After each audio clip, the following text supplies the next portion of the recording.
Alright, here I am working on a Honda CRV, taking an alternator out. I just thought I'd show you guys a little bit. The alternator sits down in there.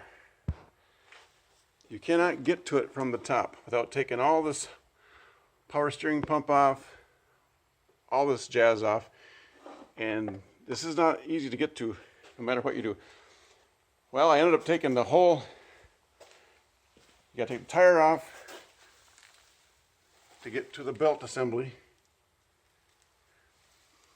And you gotta take the front bumper off. This is crazy, guys.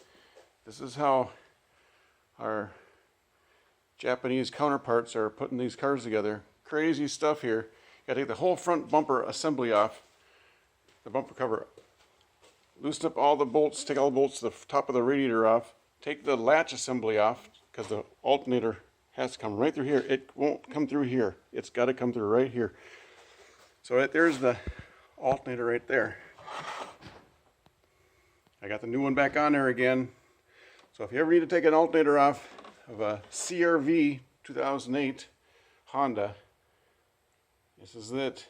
It will not come through this area up in here. It will not come through anyway without. There is a way of taking it off by taking all the power steering pump off, all that jazz off. And but then you still can't get to the bolts. To get to the bolts, you got to come up from the bottom. You got to take all the plastic off the bottom of the under the engine to get up and take the bolts off. But if you pull this radiator, just hold it back,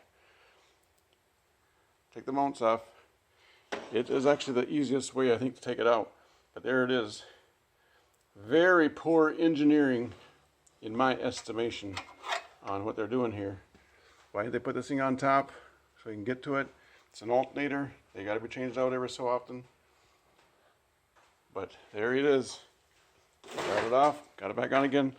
But the whole bumper assembly has to come off. The whole front bumper has to come off. Both the radiators have to come off the cooler for the AC. All right, y'all have fun. If you're buying a Honda, you got to know that this is what you're getting into. Woo, woo. Be blessed, everybody.